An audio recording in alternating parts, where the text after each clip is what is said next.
Bonjour, alors je m'appelle Étienne, j'ai 37 ans et je réside actuellement à Paris. Et en fait, je reviens tout juste d'Indonésie et j'y ai vécu de 2014 à 2018 et c'est là-bas en fait que ma carrière a commencé. Alors nous sommes en 2014 donc et je me retrouve à Jakarta, dans la capitale indonésienne et c'est là-bas que je donne mes premiers cours de français.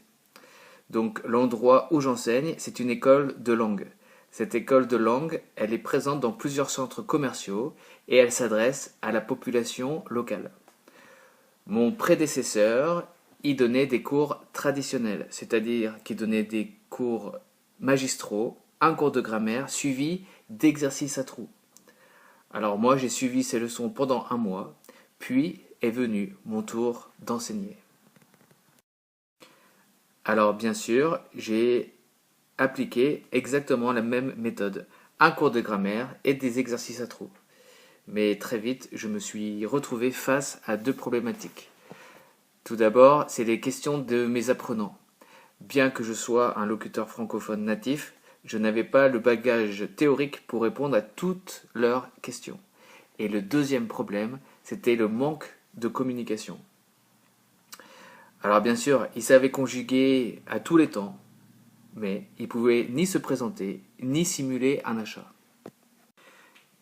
Alors il a fallu que je trouve des solutions. Et c'est comme ça que j'ai commencé à créer mes propres cours. Donc mes cours, ils sont basés sur une progression très fluide. Et cette progression, de l'introduction jusqu'à la conclusion, est au service de la communication orale et écrite. Alors en 2016, l'école a fermé.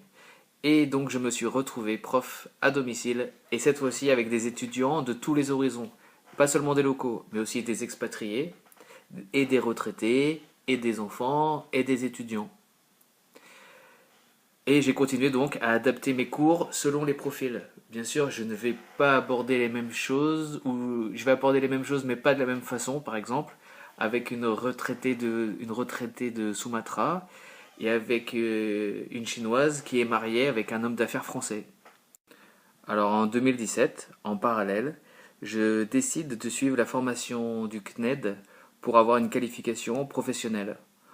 En octobre 2018, je reviens en France pour me préparer à l'examen final de décembre. En mars, j'obtiens le diplôme d'aptitude à l'enseignement du français langue étrangère avec mention assez bien. Depuis mon retour en France, je continue à enseigner, mais seulement en ligne, seulement avec Skype. De sorte qu'il y a deux choses qui me manquent pour totalement m'épanouir. D'abord, la première chose, c'est les cours en présentiel. Et bien sûr, la deuxième chose qui me manque, c'est la vie à l'étranger. Si vous désirez en savoir plus sur les outils que j'ai mis en place ou sur mon fonctionnement, je suis à votre disposition pour un entretien.